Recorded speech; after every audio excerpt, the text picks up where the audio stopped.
Well, good morning, or afternoon, or evening, or whatever it happens to be when you watch this. We've been talking about English, of course. We've been talking about English grammar, English usage, things we can do to improve our speaking, and really, as I've said before, the grammar and the usage and all of that is really just a tool. It's a tool to help you understand the culture and the history and the people, because that's the most interesting part. So I thought today we would do something a little different. Today, I'm going to teach you just a little bit about how to speak Southern. Now, this is not going to come naturally to a lot of people. Speaking Southern is kind of something you grow up with. I grew up originally in Texas, which is Southwest, and I lived for several years in the state of Alabama, which is very southern. And I currently live in the state of Ohio, that I'm not exactly sure what it is. Technically, it's in the north, but I live in southern Ohio, so it gets pretty southern down here. And of course, I lived in Virginia for many years, which is very southern. So I thought I would teach you just a little bit about what it means to be Southern and how to speak Southern. Let's start with what is the South? The definition is somewhat flexible, but generally speaking, the South consists of the states in the southeastern part of the United States, about the southeastern third, roughly. These are the states that, starting in 1860, seceded from the Union over the issue of slavery. Slavery was an issue that had existed since the founding of the country in about 1776, and it was an issue that the founders simply couldn't deal with. So they didn't, and it continued to grow as a problem. The Southerners believed in slavery and a way of life that included slavery. Most of the North did not. And by 1860, they couldn't any longer compromise. And so, starting with South Carolina, the southern states began to secede or leave the Union. This led to the U.S. Civil War from about 1861 to 1864, the bloodiest conflict in the history of the United States. And that's saying a lot because we have had a lot of bloody conflicts. In 1864, the Union finally prevailed, and the southern states were brought back into the Union, but Southern remains its own distinctive way of life, for better or for worse. And I want to be clear, there are some things about being Southern that I can't really defend and won't. But I grew up in the South, I'm from the South, and so I feel I have a certain expertise in what it means to be and sound Southern. What does it mean to be Southern? I'm glad you asked that question.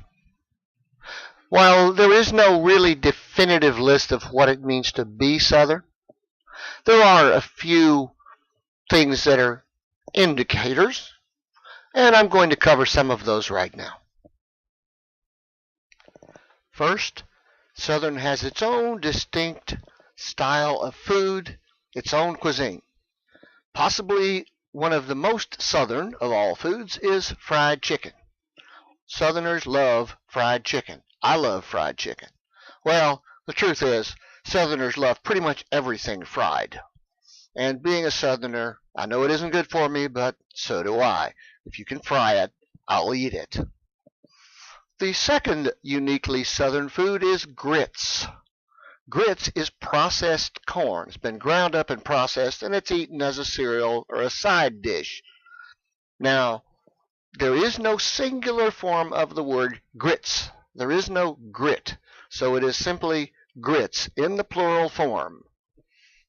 Third, Southerners drink sweet tea. That's iced tea that's been really, really sweetened with a lot of sugar. And I do have to admit that is probably one of the few elements of Southern cuisine that I have not embraced. Of course, there's more to being Southern than just what you eat. It's also what you do and how you live. And we're going to talk about a few of those aspects of being Southern right now. Okay, really just one thing. Southerners drive trucks, preferably trucks covered with mud. Now, I don't own a truck right now, but I have.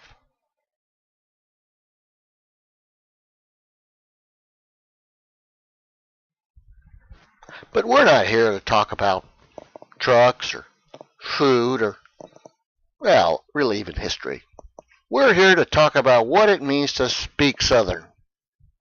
And that's what we're going to do now, so strap in because it's going to be a bumpy ride. If you're going to speak Southern, the first word you have to learn is y'all. Hey y'all, I'm Paula Deen. Butter, butter, butter, butter, butter, but tick of butter, butter, and butter. Creamy. Y'all! Y'all! Y'all come back now. Here. The word y'all is a contraction of the words you and all. You all. And it becomes y'all. Now, you'd think from that y'all is plural. And you'd be wrong. Y'all is pretty much the all-purpose Southern way to say you, singular or plural. Y'all. Give it a try. It's hard to get it just right. You got to kind of draw it out there. Y'all.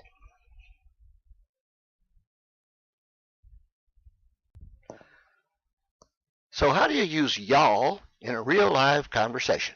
Let's look at a couple of examples. Example 1. What are you, singular or plural, doing becomes what y'all doing. Listen to it again. What y'all doing? Example 2. Did you, singular or plural, eat yet? Becomes y'all eat yet?